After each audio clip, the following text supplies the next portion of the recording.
Hello and welcome to A Star to Steer Her By. More of this star thing. We're still doing the Deep Space Nine. We're still covering all of that on episode 212. Woo! Yeah! I can't believe how many episodes this is. It's out of kind control. of insane. It's a lot of episodes. It's more chaos every week. Speaking of chaos every week, this is Ames. This is Caitlin. Jake. And the Scarlet Witch. I mean, Chris. I'm James. Yes, James. And our special guest is here. Our special guest Ferengi, James Rossi. Sorry, I didn't mean to step on you. He's too tall to be a Ferengi. I am. My teeth are too nice. They're not great, but they're nice. That's also true. So what are we It's a talking low bar, about? but With our guest this week, we're talking about some Season 6 episodes, Statistical Probabilities, and the Magnificent Ferengi. And I am greatly regretting being the one to intro this week, because these are two minefields for me.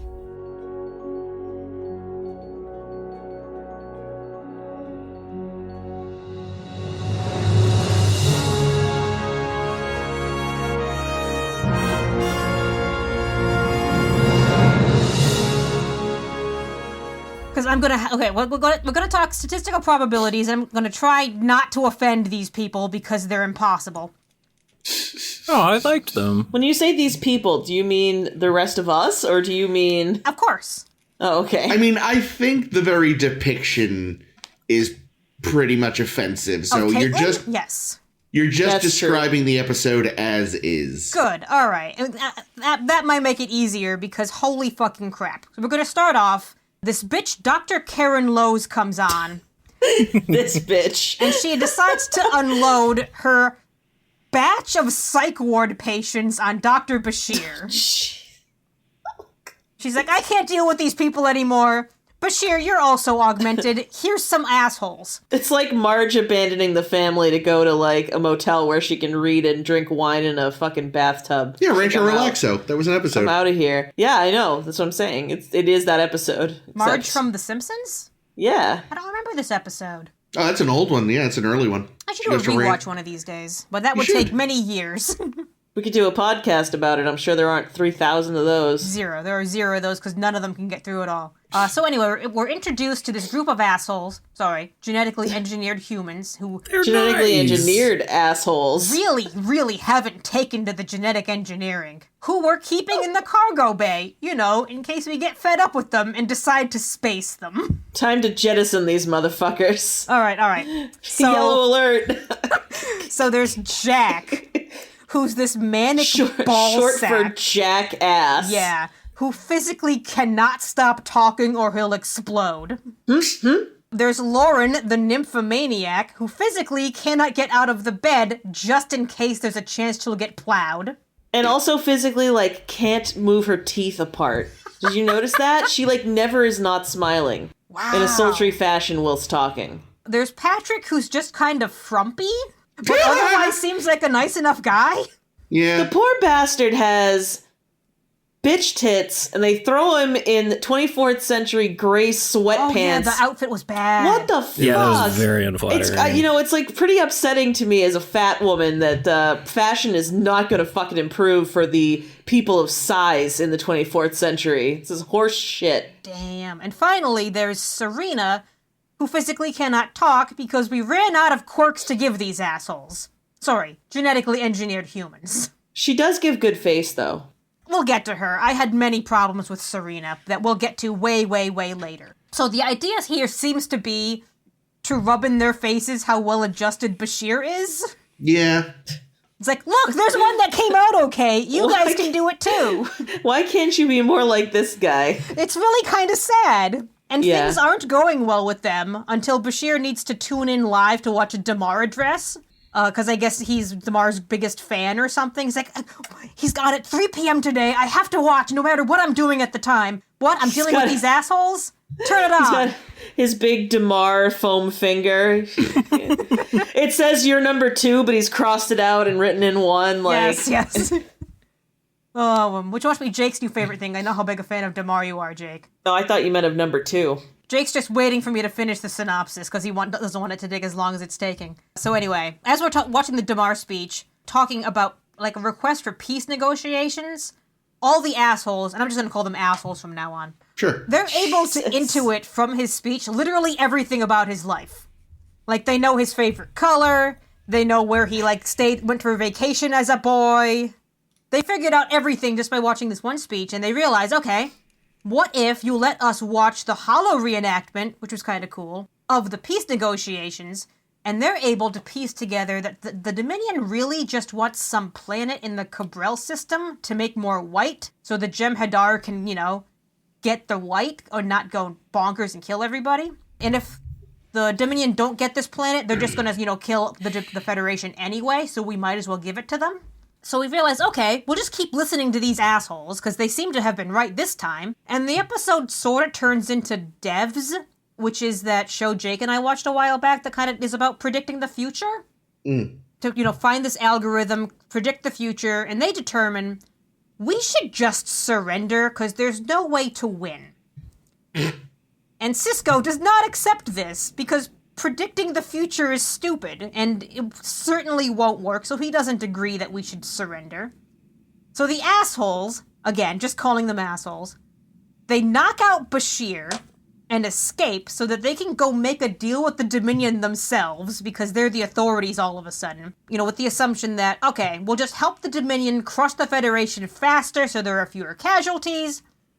But the one thing that dickweed Jack didn't predict was that Serena, an individual who everyone had forgotten was a character because she wasn't one, would let Bashir free, proving their algorithm is hot garbage. And we space Jack. The end. God, I wish we spaced Jack. But here's how it really happened. Everything except spacing Jack. God, I So, wish. before we get into so much that was wrong, let's talk briefly about the fact that there is a completely different dynamic between Weyoun and Damar than there was between Weyoun and Dukat. Oh yeah, Weyoun is is making a bitch of No, Damar. I mean, but it's very interesting to see, because up until now, we've only ever seen Weyoun being sort of, is obsequious the word I want? I was like humoring.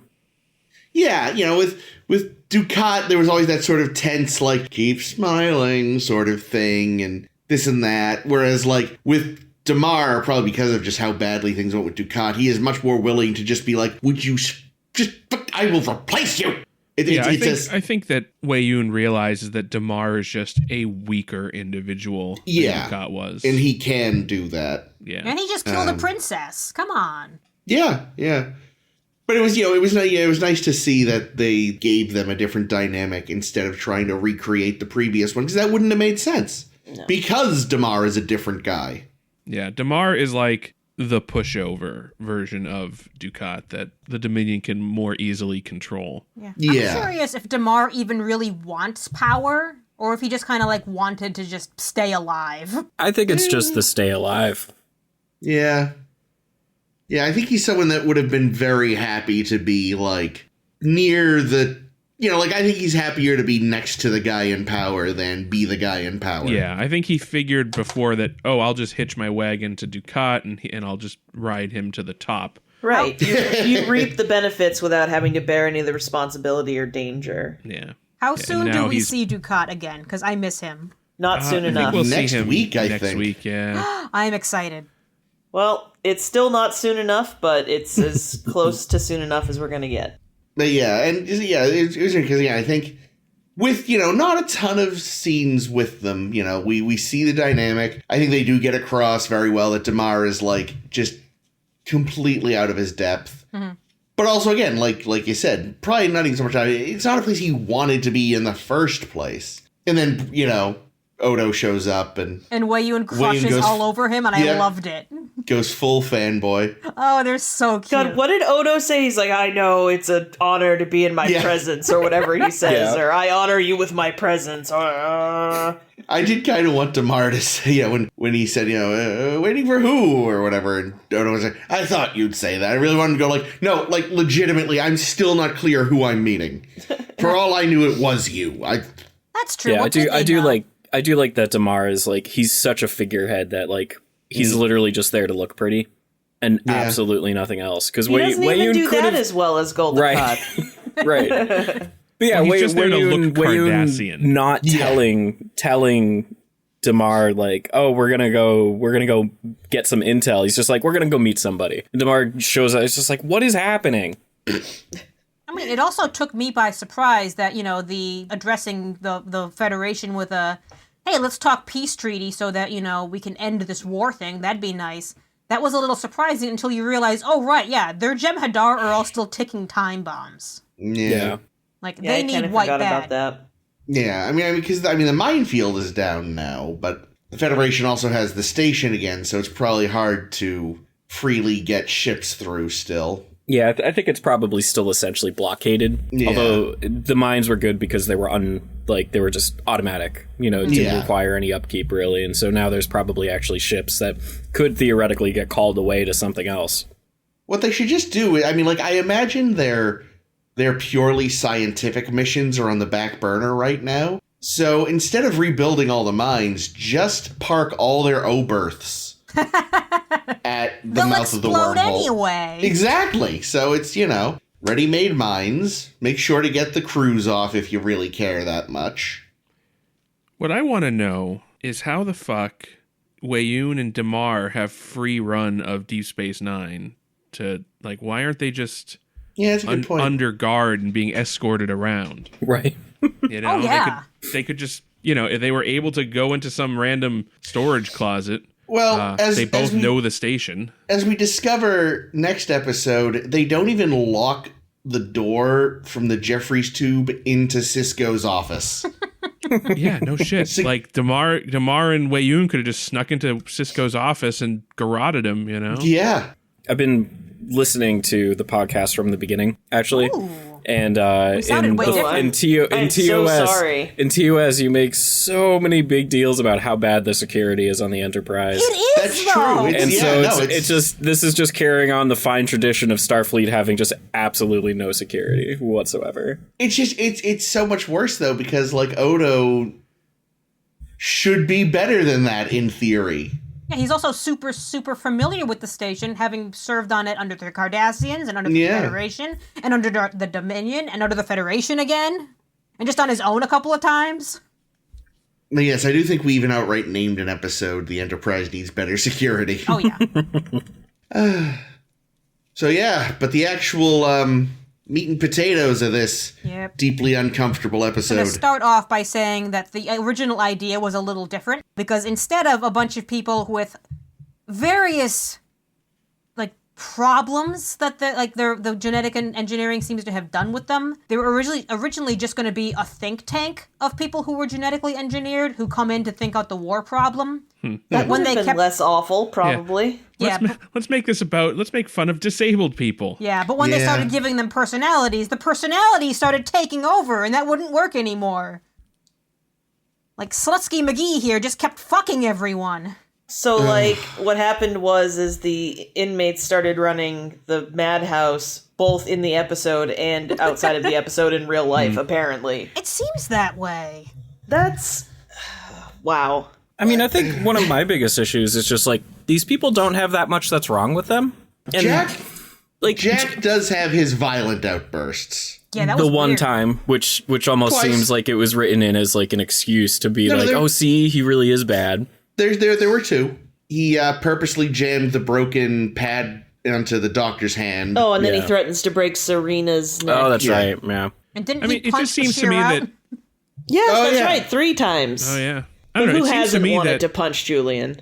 that, Sorry, Jake, go ahead, hon. That this whole idea that the Federation is compassionate and things, and then they've just basically put these people into a home. Yeah. No, that was the thing that stood out to me. Yeah, it's not their fault. Like, basically everything that Julian says is absolutely true. Yep. Like, he actually does have a pretty good read on a lot of it. And I kind of wonder, like, I give the writers some credit on certain things, but, like, I can't tell if they genuinely think that the treatment of these 4 people is abhorrent or not, because it's abhorrent.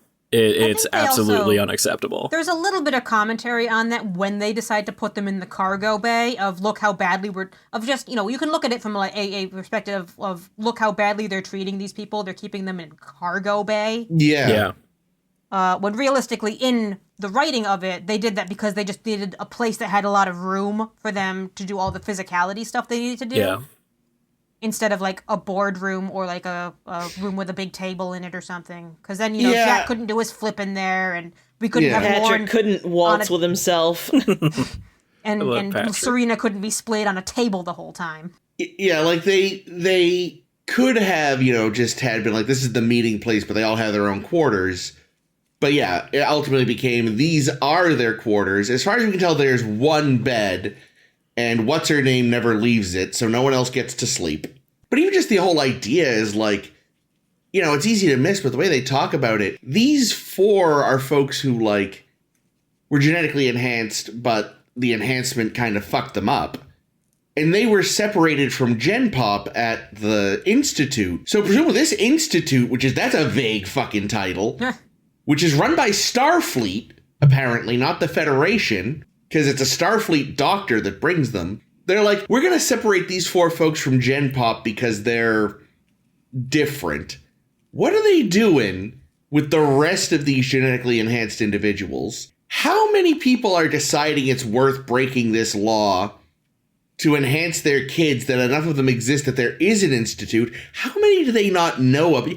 Well, wait a Lift the minute. fucking restriction already. It's idiotic. But why would the institute? You think the institute is only genetically enhanced people? That's what they said, I thought. That it was where... They said that that's where they were, but I didn't Yeah. get the impression that was the only thing happening there. Yeah, I thought the institute was like a mental scientific. hospital. Oh, okay. Like institutionalized. Or maybe they were doing wacky experiments on them and it's the Daystrom Institute. Could Well, be. I don't think they were. They at least weren't doing it to these people because these people thought they were going to have experiments done to them when they got moved to Deep Space Nine. Maybe I mean, I thought feel like they different have every reason to experiments. think that. Yeah. They've essentially been isolated for decades. Yeah. Yeah. Just locked away to pretend like you don't exist, in case one of them becomes the next Khan, when there's really not even all that much wrong with them. With most of them. Jack, I can see getting spaced. So here's the dark interpretation of the institute. Give it to me. I love it So already. we've seen Earth. It's Firefly. It's a fucking paradise, and they talk constantly about what a paradise it is. How, and I can imagine that Federation or whoever operates Earth is like, well, having homeless people or crazy people just kind of roaming the streets kind of ruins the image of the paradise. So why don't we just put them on an island? So it's past tense. I was gonna say it's the people who were involved in the Bell riots, but instead of treating them like dog shit on planet, they shipped them somewhere else. Yeah. That's I could see that. It's just like, well, these people can't function in polite society, and we're not going to treat them, so let's just get rid of them. I think the worst part is, I know I've said it before, but, they're not that bad. Yeah. No, These people absolutely can exist in society. Well, especially Patrick and Lauren and Serena. I do sort of feel like Jack would probably get himself killed because he's such an annoying dickhead. And he's dangerous. I mean, he could hurt someone. But I feel like Lauren would be a hit at the parties. Yeah, since when is it a crime to be a skank, Jesus. Well, for women, it's always been a crime to be a skank. But this is the future. Yeah, you're right. I mean, we So have I'm sure rights it's fine. in the future. It's Rick Berman's future, though. Oh, no. I do worry about Patrick. I feel like somebody would take advantage of him. I think that's the Patrick thing, is smarter, though. Patrick's not stupid. No, he's emotionally very intelligent, but I felt the whole, from the beginning when they started, talking with him, I felt like they were trying to make him look like he was intellectually disabled while also being a super genius. It felt really Well, it feels It's more like a they Rain were- Man type thing. Like childlike. Yeah. I just, that for me was really uncomfortable. Like I But again, actually like- enjoyed the character, but I was just kind of like, this feels icky. And like, is that really a side effect of the genetic enhancement, or is it because they threw him in an institute when he was a child? Well, I mean, consider that Both. I say both. below average intelligence was why Bashir got enhanced. So, right? Like, didn't they say that yeah, he but was now this basically... guy's post-enhanced, and they're like, oh yeah, he's kind of... But the argument is that they're there because something went wrong with the enhancement. Yeah, I don't know that I believe them. I don't believe much Starfleet says when it comes to the genetically enhanced population. Well, that's fair, but I just, like... Because there was a time when they were at home and their parents chose to get them out of the house. Not saying that's a good thing, but... And then the unquestioned military rulers of the Federation threw him in prison. Yeah, I don't know. It makes This show really makes you hate the Federation. Yeah, True. it is doing a good job of that. Yeah, they did something with Serena that bothered me an awful lot, because there was some interesting elements that I read about in terms of, like, how the actress played Serena, because they said, like, okay, the idea with you is going to be that you're fucking brilliant. You know, after all this engineering, you're fucking brilliant, but it's like everything is always going too fast for you to actually be able to do anything about it. So you're just kind of stuck in this catatonic state of, you know everything, but it's too much. And so she's she's an stuck in this autistic catatonic person. state. Say again? So she's an autistic person. Like that's Perhaps. that's kind of how I've heard autism described, where it's like the sensory input just overloads your brain so you can't, function. Well, I felt... Sorry, go ahead, Jake. No, that was all I had to say. Yeah, then me, you, and James started talking at the same Oh, it time. was me and you and James. Yeah. Okay. James first. No, I know. I definitely it's like I get a touch of that. Like if there's just like sometimes it's just even like a single noise. If it just goes, it's just like my brain just shuts down. Like it's doesn't even necessarily take a whole lot. And like so there is like some kind of connection there. Well, we saw this with these folks too, because there was the buzzing noise that was driving all of them nuts. Yeah. I That was like like a that. huge thing. Oh yeah, I mean, I'm not saying I don't like it. I'm just agreeing that, like, if we're talking about the overstimulated thing, that fits into that. Especially, if it's like surrounded by stuff that they can only hear because they've got crazy good hearing. Well, either that or just Miles has crazy bad hearing because of all the screaming he endures. Oh. All the potatoes he has stuffed in his ears. Well, they're also in a cargo bay where it doesn't matter what the noise is usually, because no one like lives in there. Well, that or he actually just has a persistent ringing in his ears from the last war he was involved in. He doesn't even know. He He's must like, have "Oh, such tinnitus, huh? I gotta sleep with a fucking fan on. The other thing too with Serena, I was sitting there thinking, like, man, if she suddenly whips out some kung fu, she'd just be a Joss Whedon character. I was Yeah. thinking that too. I was waiting for her to go full River or whatever the fuck her name was. Yeah, there was River? a scene. Yeah. There was a scene, the scene where she's supposed to, free Bashir from being tied up in the cargo bay, in which she actually had lines, but they were cut because the episode was running too long, and they realized, it would be more effective to just to not know that she was going to do it, and then the next scene it's revealed that she did it. But the poor actress goes home and to watch the episode with her family when it's aired, and she's like, "Look, I'm going to have lines." I don't have any lines. 0 lines.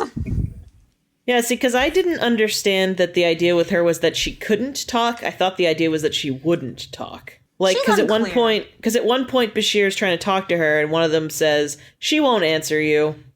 They kind of forgot to finish her character, I feel, and for most of the episode, especially in the ending where she's the device that frees Bashir. She's a prop. She's mainly there to be a prop of the thing we needed in this particular scene to do a thing.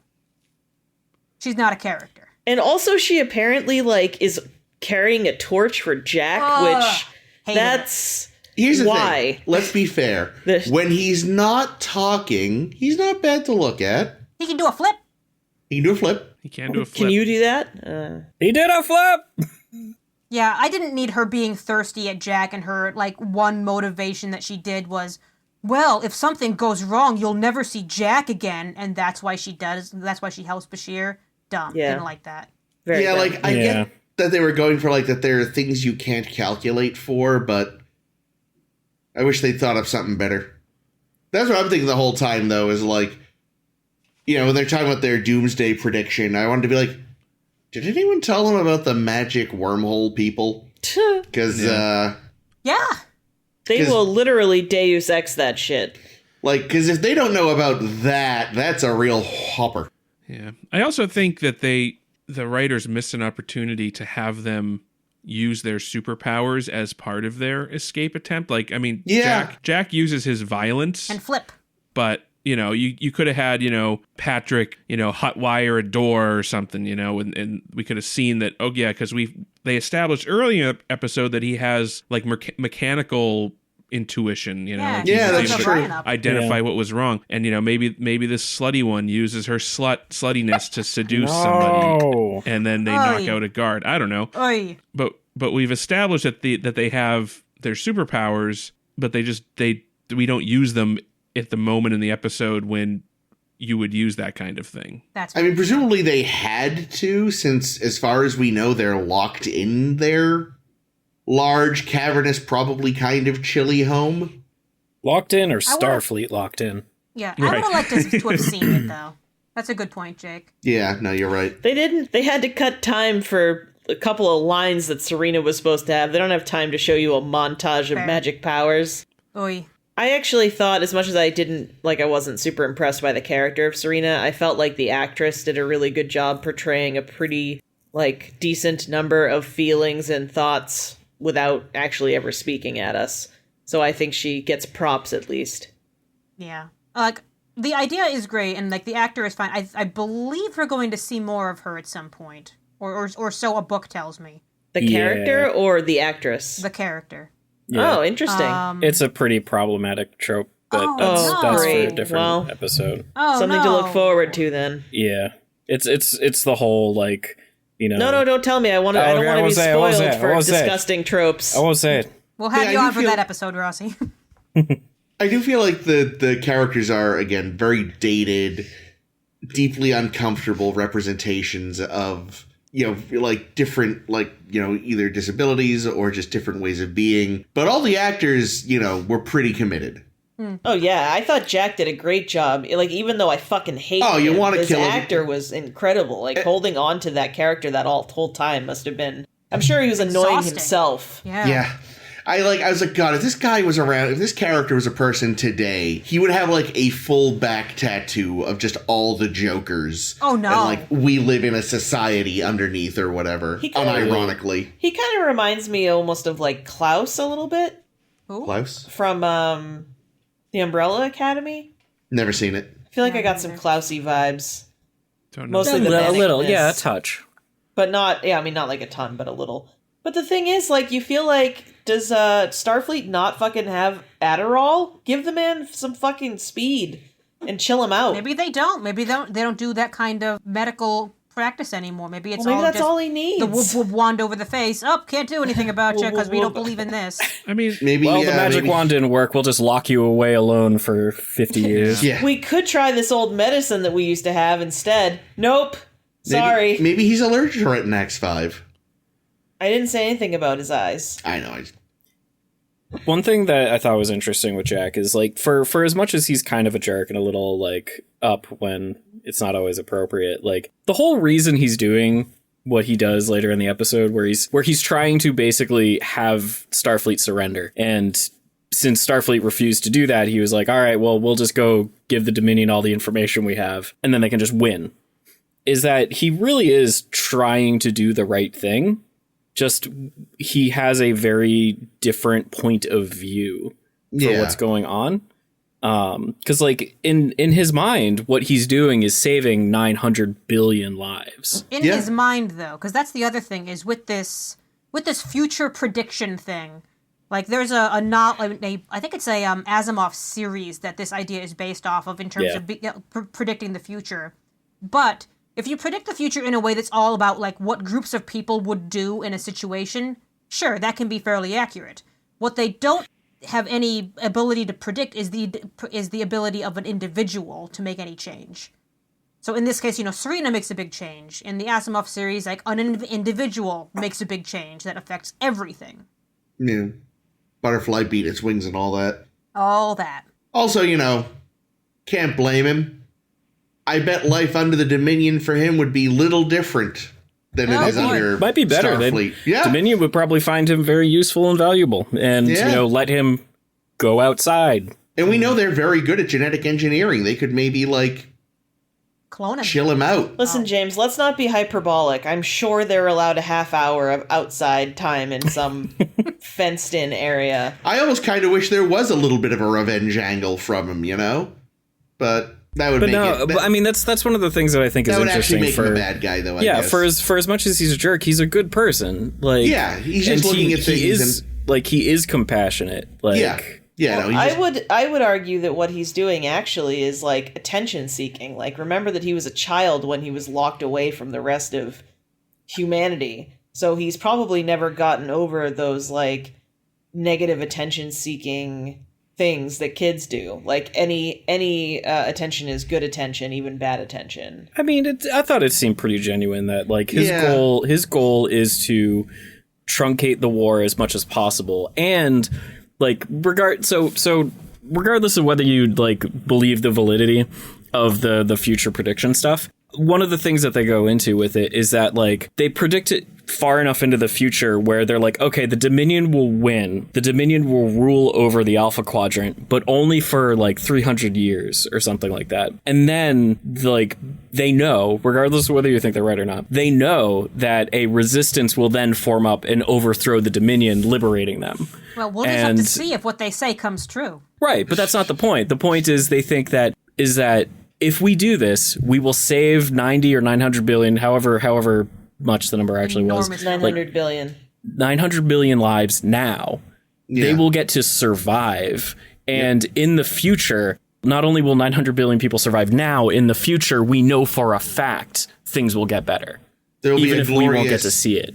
A glorious super federation that lasts thousands of years. I mean, maybe that's also a bad ending. But. Yeah. Well, I have two questions. One, how many of those 900 billion are Jem'Hadar?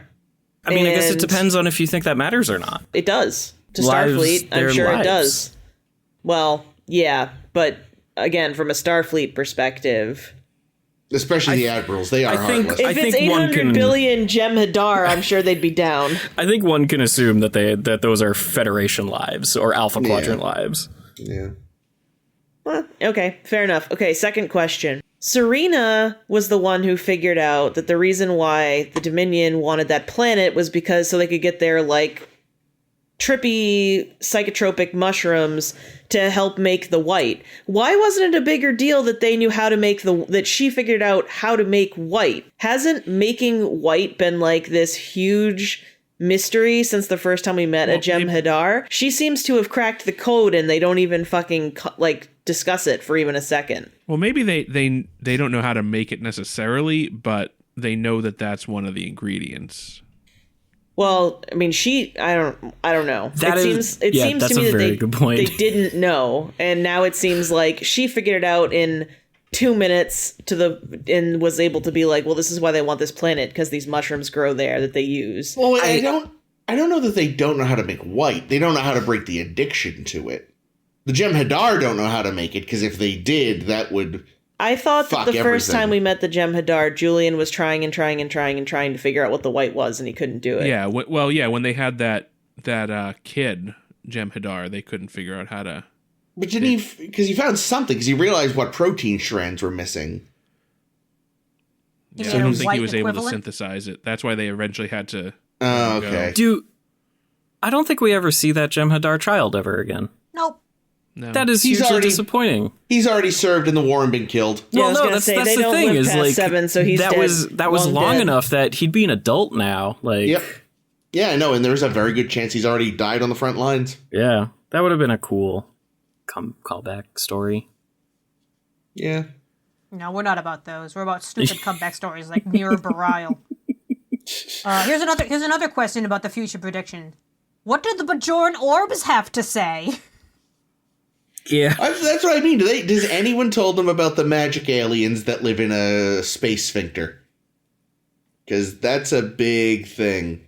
I mean, we've already been predicting the future is what I'm saying. That's a good point. They probably Good point. conflict. I will say their data, though, does sort of overlap with Dominion predictions.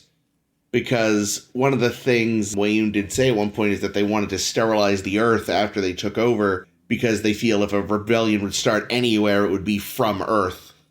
Fucking Earth, And that is, man. that is also the center of the rebellion in their prediction.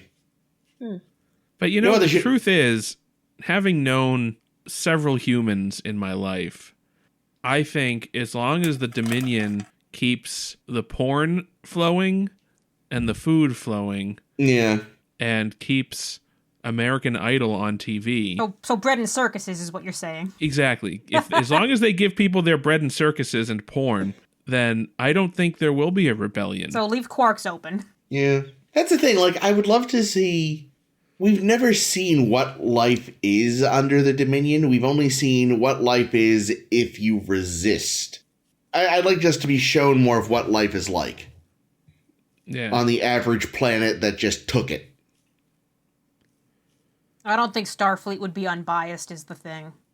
I think they would make sure to make it clear that the Dominion is oppressive. Oh yeah, no, I know. Yeah, and I'm sure, it sounds like it wouldn't be great to be. Yeah, but it'd be nice to actually be shown it. Just once. Because like I said, all we've seen so far is like, there was that planet that got super fucked by that virus because they put up a resistance. Yeah. Oh, right. The quickening there's planet, right? there's the Tullaberry wine people, and there's Yeah, I was gonna say, like, in the the earlier metal people. seasons, we did meet civilizations and stuff that were, like, not being actively destroyed.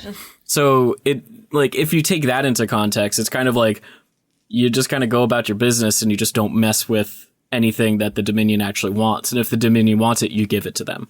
Yeah. And that's it. And then otherwise, they have the standard founder disinterest in what's going on. But that's also taking stuff from the first season, like the Tullaberry wine folk. Like, they just were doing their thing. It didn't seem like they were being oppressed exactly. Well, I can't remember. Were they actually part of the Dominion, or were they just trading partners with them? I would say that they are in the Delta Quadrant. They are part of the Dominion. I think Gamma Quadrant. Gamma Quadrant, whichever quadrant. You pulled a me. Yeah. You rotated at 90 degrees. God, I'm such a fool. Well, if the Tullaberry wine people, I don't know if it was established that they were part of the Dominion, but the guy that wanted to buy Kira's earring, they were definitely part of the Dominion, because they said that, I believe. Yeah. Jeffrey Combs. But they even said how, like, oh well, we only ever deal with the Vorta. We don't know who the founders are. Yeah. Should the founders have been a planet of Dave from Wendy's? Why? No. Because he's the founder of Wendy's. God damn it. Okay. I can't find a natural segue to get out of this. So let's talk about the Magnificent Ferengi. Well done. There was a segue a moment ago when I was talking about keeping Quarks open. Let's backtrack. Let's keep Quarks open and talk about Ferengi some more. Woo! All right. Yeah. Oh, the Magnificent Ferengi. I have the most varied thoughts on the Magnificent Ferengi, but let's synopsize it quickly. Quark gets. I'm going to skip a little bit here. Quark gets the news that the Dominion has kidnapped Moogie, for reasons that are never clear. Aside from that, they needed to give us some plot. So we're just going to go with that, even though it doesn't make a ton of sense. Quark and Rom from a previous scene are already kind of feeling diminished by Starfleet personnel being cooler than them. So they decide we're going to be cool too. Now is the most appropriate time to show them that Ferengi can take this on all by ourselves by forming an all-Ferengi SWAT team to rescue Moogie. So we do a Magnificent Seven thing of rounding up the team. We do the finger thing and all the stuff. We get Nog, who we all know and love. We conscript my new best friend Lek, who I adored, because he just really wants to kill things, and I loved him. We release Gala from some prison cell where he's been rotting. And Brunt, formerly Brunt FCA. He comes along because he's hoping to get in good with Zek again. And I guess we couldn't think of a seventh Ferengi to really make the Magnificent Seven thing really come home. Moogie is the seventh Ferengi. I thought they should have brought back Pell, but I say that every week. Yeah, that would have been awesome. I love her. All right, so we've got our team. Everything's going to go great. We get the funniest scene in the show when the Ferengi are doing battle training in the holodeck and failing in the most utter ways. Yep. Like, that'll be fun. And Rom has the second brilliant idea he's ever had in his life. When he says, brother, we're Ferengi, even though most of us really aren't all that Ferengi, to be completely honest. We should treat this like a business deal. And they say, aha, that's a much better way to do this episode because, action is boring. So, Jesus fucking goddamn Christ. Cisco pulls a Cisco and does the least captive thing he can do and releases Kevon, that Vorta that we captured in Rocks and Shoals, into Quark's custody for a prisoner exchange. Instead of Cisco, providing backup or offering to help in these very, very deadly negotiations with the Dominion. But, Cisco's got a Cisco. All right, so we're going to make the prisoner exchange over on Empok Nor because it's a set we already have. That's what I said. You did. Can confirm. And things are going about as well as you'd expect. Incredibly poorly. We meet Iggy Pop, who seems to think he's a Vorta for some reason. And he and Quark are doing the negotiating for the prisoner handoff. But somewhere in the middle of all this, Rom pulls a Rom and fucks up fucking everything when he blurts out that Zek had offered more latinum than Quark had told everybody about. Mm-hmm. All of the Ferengi mutiny, because of course they do, because they're actually very Ferengi at heart, and they accidentally kill Kevon. God damn it, Rom! Alright, so we're gonna scratch... No, I thought Gala did it. Well, Yeah, but it's not Rom's Gala fault. shot Oh, him. yeah. But it was Rom's fair fault enough. for letting it slip about Yeah. the 50 bars. The fact he's that the one- Rom was ever a spy is a mistake. Okay, but if Gala was Jack, we would be like, what a fucking asshole that guy is. So I See, think true. we should just say that Gala's an asshole. I mean, Gala's a jerk, yeah. Rom flapped his butterfly wings, and Gala was the hurricane. Okay, I'll take that. This is a story of a hurricane. Alright, so we're gonna scratch the Magnificent Fine. Seventh idea from now on, and we're gonna just gonna go full Weekend at Bernie's with this. Hell yes. Because the writers can't help it when they have a Ferengi episode to turn it into a fucking cartoon show. It was going so well, and then they decided to sitcom it up. Fucking hell. I wrote down in my notes, if Serena was our walking prop last episode, then Kevon is literally our walking prop this episode. So in all of the confusion over what the fuck is going on with Kevon, the Ferengi somehow managed to kill the Jem'Hadar guards, we reunite with Moogie, and we space Iggy Pop. I fucking wish. The end. They didn't wow. space Iggy Pop. They took him into... they took him I know. prisoner. But I was the moment we met Iggy Pop, or I get Yelgrun is the character's name, I was done with him. No way, you should have loved him. He was hating the Ferengi as much as you were. Yeah, but he was terribly miscast. Yeah, he's not the best actor. I liked him. I mean, I agree he wasn't the best actor, but I enjoyed him. Here's the thing. Picture Iggy Pop as any other fucking race and it works better. I literally can't. I have no idea about anything about Iggy Pop. I don't even know what he looks like outside of that makeup. I only know that he's a singer. So replace As the we Vorta established. ears with human ears, and that's pretty much what he looks like. Kind of hot. Yeah, I know Need a that. good-looking Vorta. That's what happens. So Ira Steven Bear is like the hugest fanboy of Iggy Pop. Oh, what did I said that when we were watching Yeah, the show. yeah. You're like, why did they get Iggy Pop? And I was like, oh, I bet you Ira Bear was a fan. Yep, I looked it up. It was Because Ira he Bear. looks like a fan of like he looks like he would be a fan of Yeah. Iggy Pop. And the thing is, they wanted to get Iggy Pop back in past tense to play the character that ultimately ended up being Clint Howard. Clint Howard?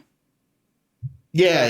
Yeah, that one. I feel like you the- said that at the time, actually. Yeah, and the thing with Iggy Pop, someone who is notorious for like being a fucking rock star, and turn him into a Vorta, a species that's fairly static, fairly bland. Every line that came out of his mouth sounded wrong. I just wish they had put him in any other fucking show. Yeah, I don't know. I really like this episode. Is it top 5? I don't know if it's top 5. It's Jake's favorite episode. It's definitely it's probably the top Ferengi episode for me. But I don't know. House of Quark. Yeah, House of Quark's pretty good too. But I don't know, because I do like the side characters. I even like the device of Weekend at Kevon's. Wow.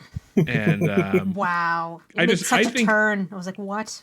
I just think I guess I misremember. I thought that there was more, like, that happened way too late in the episode. It did. and then everything was just resolved far too quickly.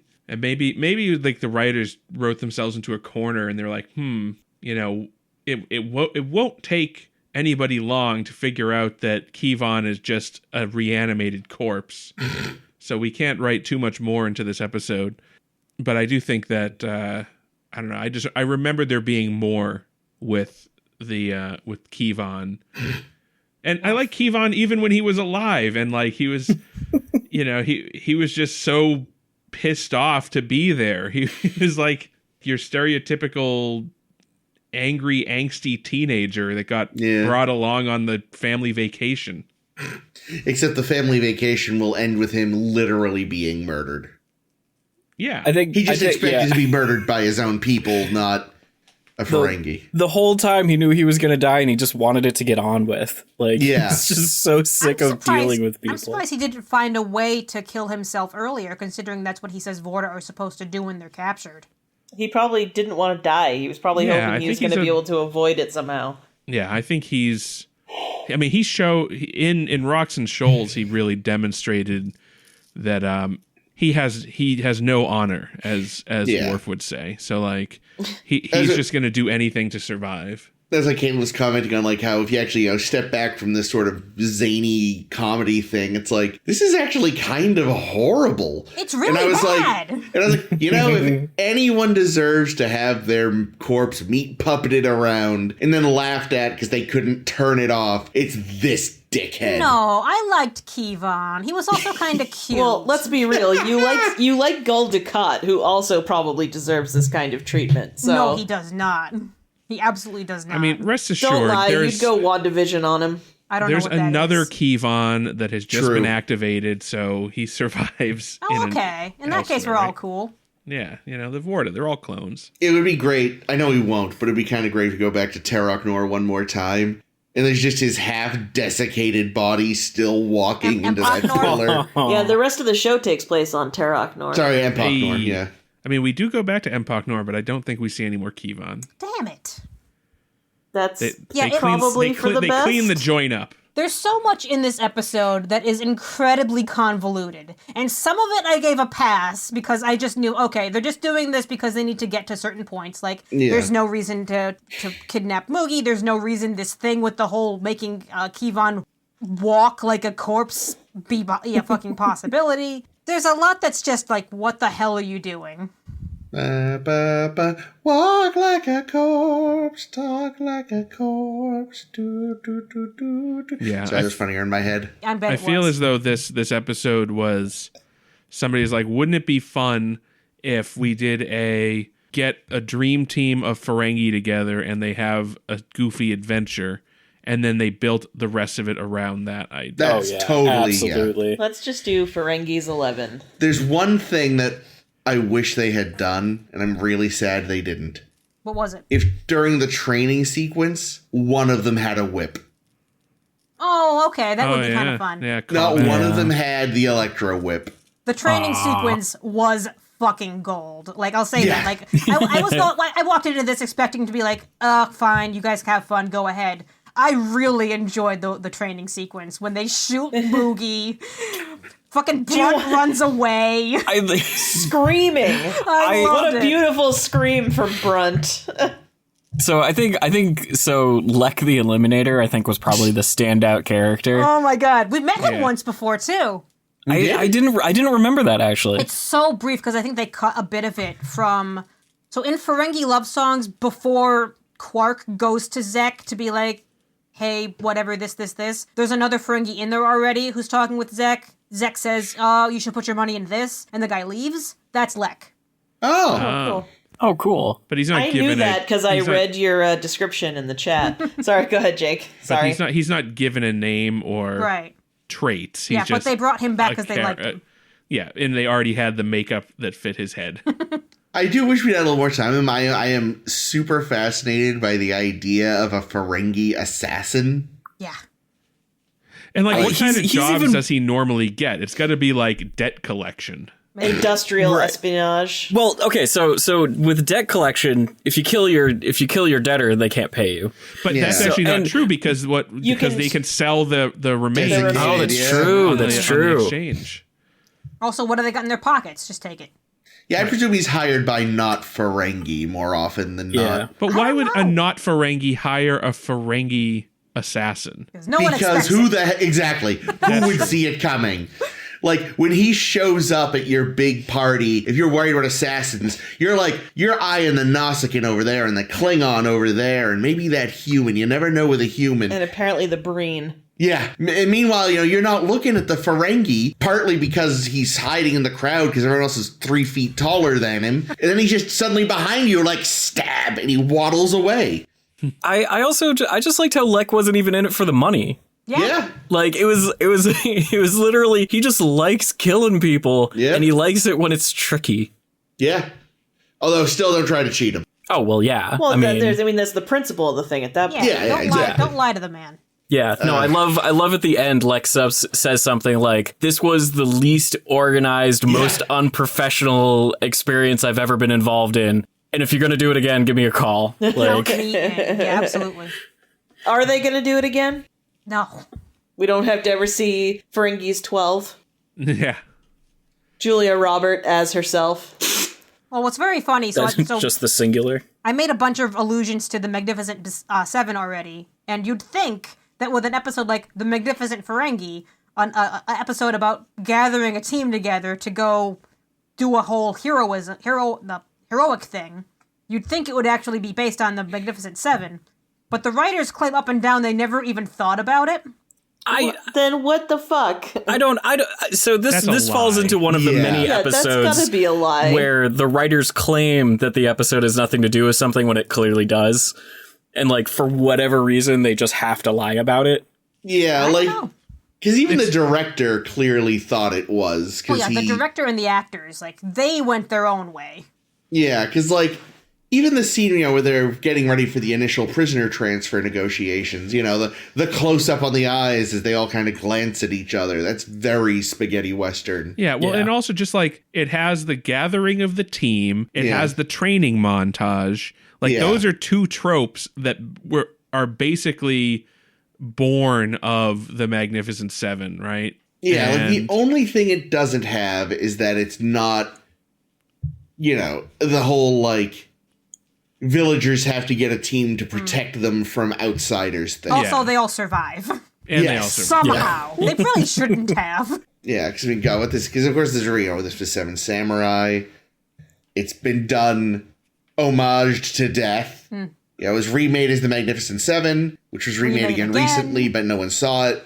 Jake and I just They're- did. Yeah, Oh, we'll okay. watch it so we can. It's not as good as the original. Yeah. Both of them have strong points and less strong points. I'll say There's that. there's a sci-fi version that actually got one of the guys that was in the Magnificent Seven to be in it. Which one? Oh, I can't think of the title because it does not involve the word seven. Oh, I mean, which actor? I can picture his face, but I can't think of his name. He was the younger guy, the younger cowboy, the one who lied about his past. I don't know. Sure. Yeah, I struggle with the movie because I have trouble telling people apart. So there was that. Yeah, he was the one. Yeah, because that was the funny thing about that movie is that there's actors that are very famous, very well known.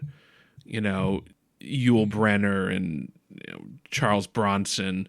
Yeah. And then there's like the couple of guys that are just like, Steve McQueen, right? It's just like these Yeah. are like household names that are very recognizable. And then there's these other guys that just didn't quite reach those heights. Well, see, the one I'm thinking of who was in both was he's he didn't get as big as those other fellas, but he's a huge character actor. Like, he's a wicked that guy. So he's not a complete, like, you probably look at him and go like, oh yeah, it's him. He usually plays a lawyer. Oh, neat. I have a great quote in my book I want to read, actually. Yeah. Because, even if the writers claim up and down this wasn't an homage, Armin and Max recognized it immediately. So they went and they watched the movie themselves. They had a cute little movie night, which I think is adorable. And the quote from Max that I have is, Armin and I looked at the movie. I guess I thought of myself as wimpy Steve McQueen and Armin as Yul Brynner, which seemed right because he and Yul Brynner have the same kind of head. Yul Brynner does have a very distinctive head. I mean, he's got a distinctive look, just full on. Yeah. I don't think he was naturally bald, but he played like a ball. He was in The King and I. Yep. Like that was his breakout role, and because he was bald for that role, that became his signature look. So Everyone the rest just of his assumed career, there was more head than hair. So he just retained that look for the rest of his career and life. Really, I don't think he ever grew hair. And what was great for him though is like when he did start to actually go bald, no one had any clue. Yeah, it's true. I don't think he got old enough to go bald because he died of lung cancer. that's right. That's what you did. That's what you did back then. You either died of lung cancer or massive heart attack from only eating beef. Well, and still smoking cigars. Yeah, just say. the lung cancer Yeah. didn't get you first. That's all. Yeah, well, the thing, it was like which would get you first, the lung cancer or the heart attack? Disease. Yeah. Oh, but yes, as I said in the last episode, well, the first half of this episode, why can anyone just take the Jeffries tube into Sisko's office? I Where love were that. they going? I don't know, because like Rom said, he was following Quark, who doesn't know his way around the Jeffries tubes. Guys, you know how it is. Sometimes you take the wrong turn at Albuquerque, Oh yeah, cartoon show. Right. That's I just think how it I is. think that was like the best use of the contractually obligated on-screen appearance. Oh Yeah. my god, it was Like so good. just having Rom and Quark just open a weird hatch into Sisko's office, and he's sitting at his chair and just looks at them. And they're like, "I think I took a wrong turn." Well, what's What does funny he too say? is Like, I would say so, or Yeah. something like that. It was so good. And that's it.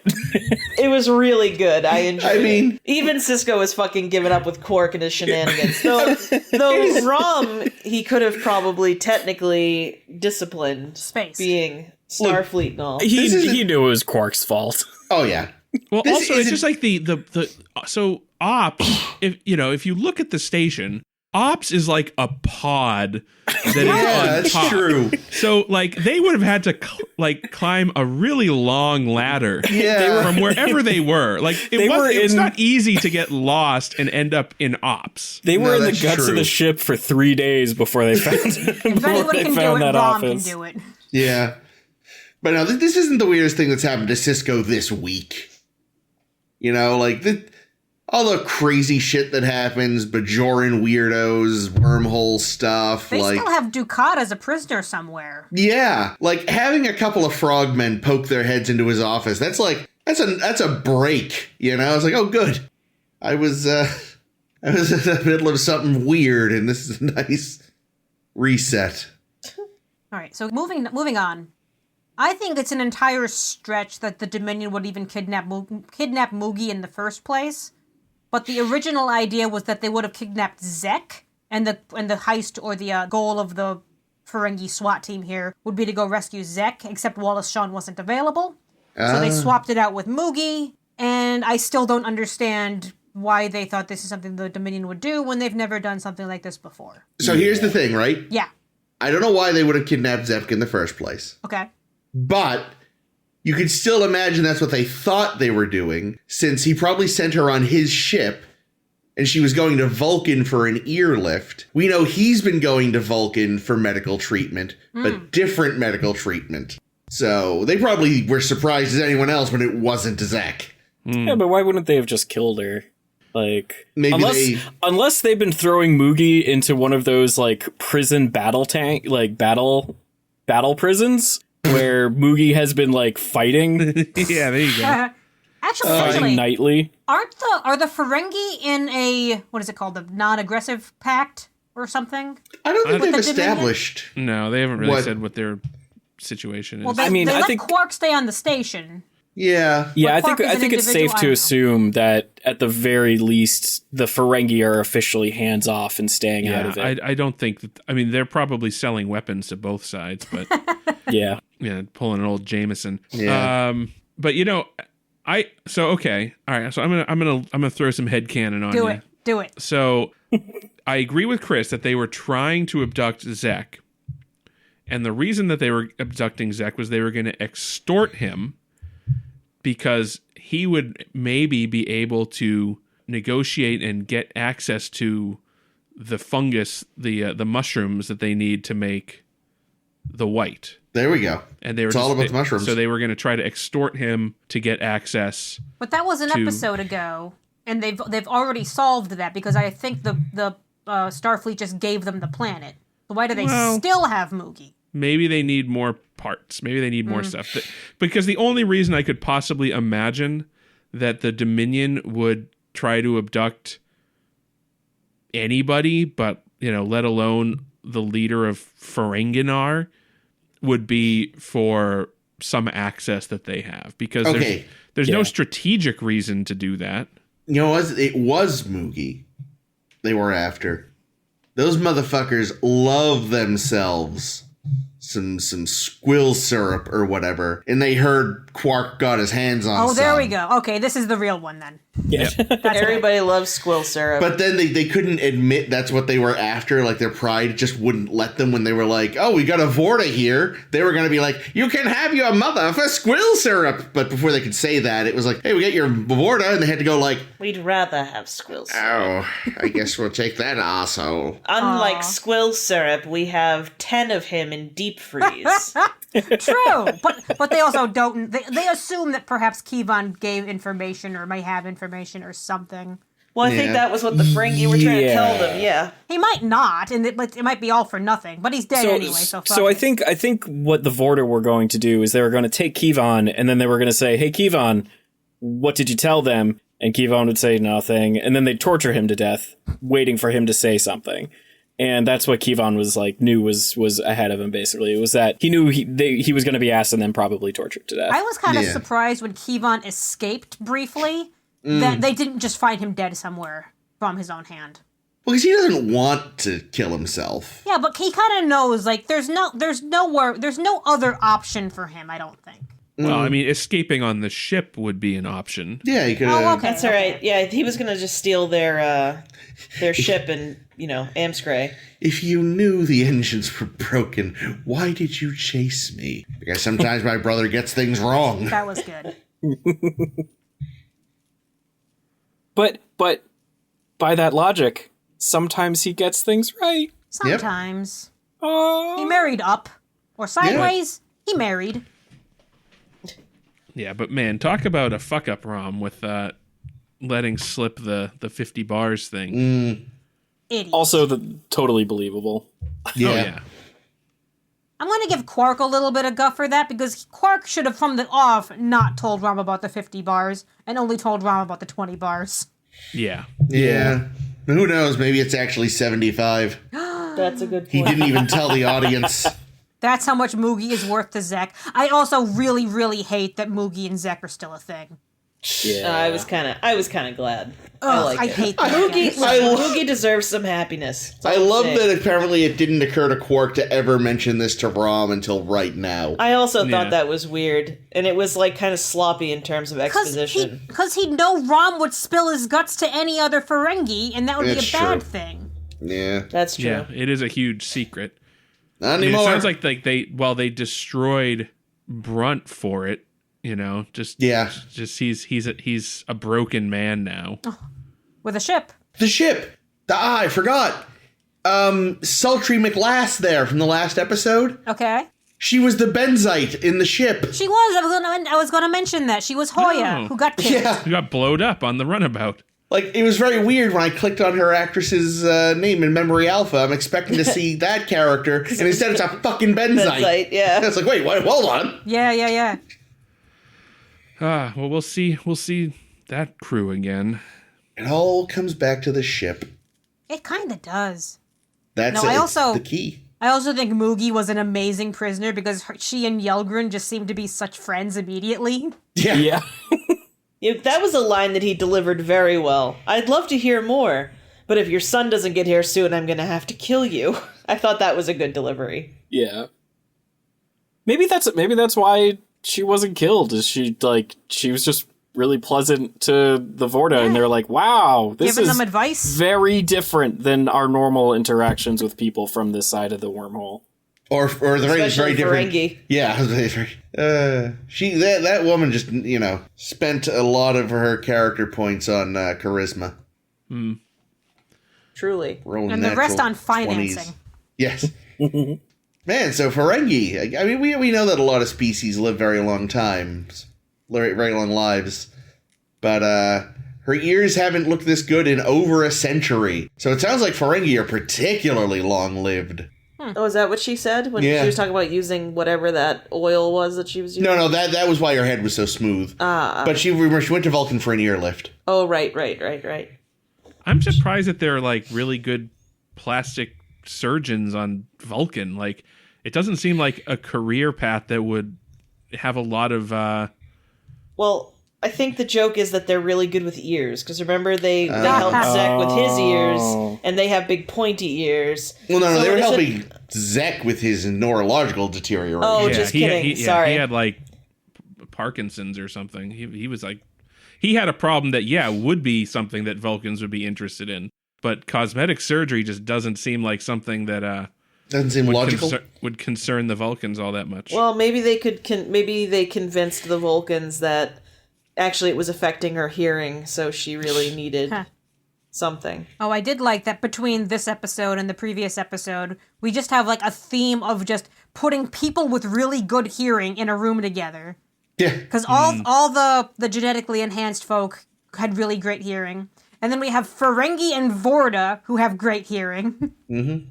Oh, wait, sorry. I forgot a thing in the last episode I wanted to bring up. Every time O'Brien showed up, it was super cute. Over like the first, like everyone, like it's like all of the augmented people really liked O'Brien, and they said it was because he was like uncomplicated. He's dumb. He's a dumb brick. They love Blunt Tool O'Brien's back again. But the best part was the second. So he showed up to repair like a thing that was making a high pitched whine, and he fixes it, and then he comes back later and is just like, "Oh, hey Bashir, how's it going? Hey everyone, just." Gonna walk over here and replace this power conduit thing, and Patrick was just like, it doesn't need fixing, because he knew that O'Brien showed up just to see Bashir. Yeah, like he was like, "Oh, you miss you miss your friend." I didn't think that's what that was. I thought that was just showing that Patrick is very smart and O'Brien didn't have information Patrick had. I'm pretty sure it was O'Brien was missing his friend, and so went to go check up on him and make sure he was doing okay. And Patrick saw right through it instantly. It was also the party scene where his hair is curly enough that for a second it held the hat in place, even though the string wasn't around his chin.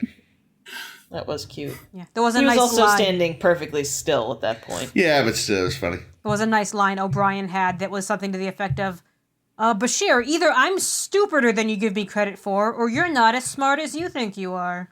And the answer is both. Yes. To me, the answer was just, no, O'Brien, you shocked me with being smart, to be honest. I can't remember if this was in an earlier episode too or not, but when they're playing darts, Julian has to stand further away. Yep. Yeah, they did that for us. Originally, he had to stand further away and behind a plinth. Yeah. Apparently, they decided the behind a plinth was over-egging the pudding. Well, they probably hit a few people. True. Couldn't Is see it customary properly, for cargo bays to have holodecks or like hollow? They must have had to have installed some emitters. They must have. That makes sense. Credit to Jeffrey Combs and DeMar's actor. Thank you, Casey Biggs. Fucking with Patrick right in their faces, having to pretend like they weren't there. Oh, that's true. Oh, yeah. Like, that's a good point. They They were That is holograms, some- Chris. That is some Christmas Carol caliber ignoring a character acting. I'll be honest, I didn't even think about the fact that they were actor, that they had to have been in the same place at that moment. No, Like, they I were holograms. really forgot. Yep. Because he got really close to, I think, Damar. He was like right up in his face, and Damar like just didn't. I can't imagine. There must be some delightful outtakes from that scene. Oh, and there was one last thing sorry, I should have brought up all this stuff when we were discussing that episode. Jeez. At the end, when Lauren kisses Bashir, she like talks into his open mouth. Yes. Yeah, that was end, wild. Where she's like, I want to say goodbye, but like it's you hear it like it like in echoed out Bashir's of his mouth. mouth. It was really weird. Say, I was like, oh, this. I want to say goodbye into your face. It's like this has upset me more than almost anything in the episode is you talking into someone else's mouth. It didn't upset me as much as the fact that he looked really into it. That was slightly more Of course he was upsetting. into it. I know, but yikes. Every part of Bashir was going into resisting her. Well, He'd read her file. except for at least one part, I'm guessing. Oh no. The tongue. Yeah. Yep, that's the one. Back on Ferengi, though. Yes. So Gala was the same actor, I believe, that we saw before. Pretty sure, yeah. Looked in like him. Business as Usual. He was acting. I don't know if it's the acting in Business as Usual was him being more like conniving and that kind of Ferengi, whilst this episode he was more silly, cartoonish Ferengi. But I wasn't into it. Well, last time he was still doing the whole weapons dealing thing. He was working on extracting himself and setting up Quark as his replacement. He owns a moon. He was at the top of his game. Bless. Now we've met him broken. Yeah.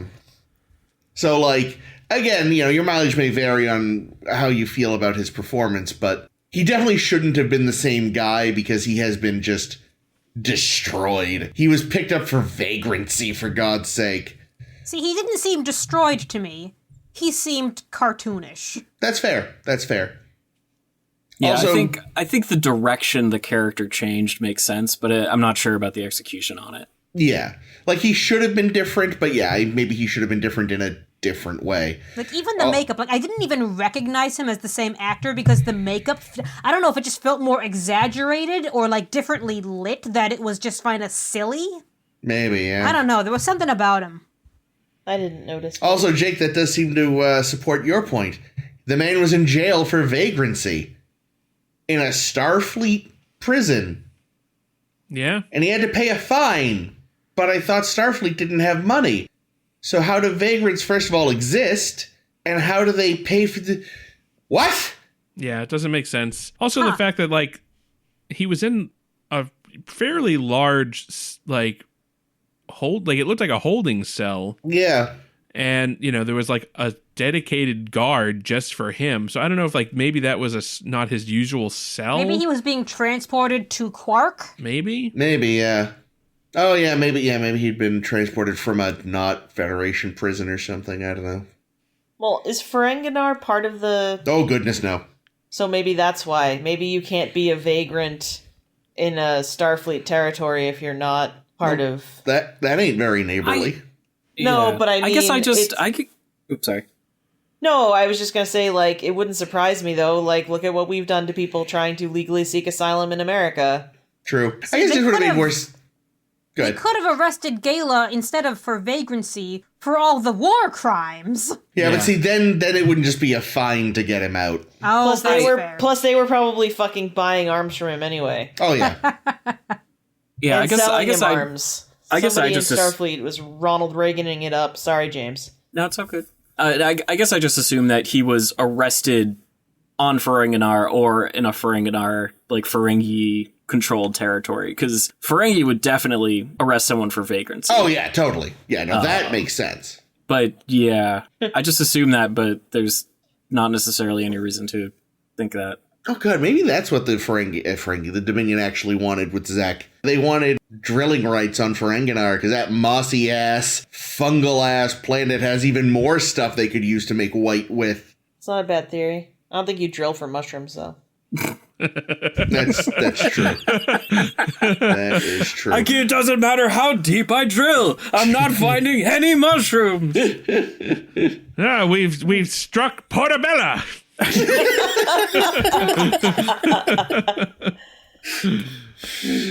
I did love that scene where they're all waxing nostalgic about what a just mossy, rotting planet it is, because it just doesn't How stop wet raining. it is. Oh, I miss the moistness. Yeah. Blech.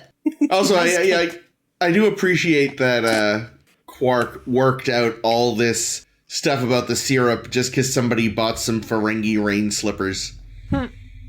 Yeah, Could have just been he's nice rain slippers. Yeah, you have them for the future when the drought's over. But Go no, on vacation. Quark knew. He was like, no, the nose knows. Quark's good when he wants to be. The lobes nobes. There we go. I love it. So Quark says, like, I can do one of two things. I can expose this guy, or I can get myself a ton of syrup of squill. And I say to myself, the fact that you're telling everybody in the Right? bar here means that you've just done both. That's what I said too. He did say that. Can confirm. It's like, wait a minute, Quark. Yeah, but he's already gotten the squill at this point, so Yeah, it it's doesn't true. matter. It's true. True. Yeah, if anything, Well, that would plus cause fuck him a for rush holding back on on it. him. If everyone was like, "Wait, there's squill," like That's people true. people He's would hoping go for that wild. word of mouth. Yeah, That's there would be a smart. huge rush on his supply. Yeah, Smart. only he's got it. Also, I mean, like, people have been trying for years to take down Big Squill. True. So, It's more in power to him. everything. Yeah. So they're replacing sugar with it. Yeah. Sons of bitches. Squill and soy, you can't avoid them. All right, well, speaking of things you can't avoid, us returning next week. Hey. Sorry. We'll do it. Really I'm good. sorry, but we're going to be here. I liked it. We're going to keep doing this. So next week, we're going to talk about 2 more Deep Space Nine episodes, Waltz and Who Mourns for Morn. I hope that nothing bad happens for Morn, to mourn, whatever, but I guess we'll see. I don't know. If you like what you heard and you want to hear more, you can find a star to steer her by where all fine podcasts are sold. We are on Spotify, SoundCloud. I almost said we're on Twitter. That's not right. That's later. We're on Apple Podcast and Google Podcast and Stitcher. Yeah, I don't think I mentioned Stitcher yet. Twitter. No, not Twitter. Tumblr. You can also find us on our other homes on the internet. We are on Facebook. Just search A Star to Steer Her By, or find us at SSHB Podcast on Twitter and Tumblr. You can also find us at sshbpodcast.com, which is our website where you can read all the things. All of them. Anyway, as usual, I have been Caitlin. Jake. This has been Chris. This has been Ames, And I'm James. Hi. Yay, big thanks to our special guest, the Magnificent James. the Magnificent Hooray. James. Special. And the prophet, the real prophet with the friends we made along the way. Well, fuck, there was already an episode about that, but whatever. There were, somehow in this very Ferengi heavy day, there were no rules of acquisition at all. Nothing even close. Nothing even really quotable. So thanks a lot. You had one fucking job.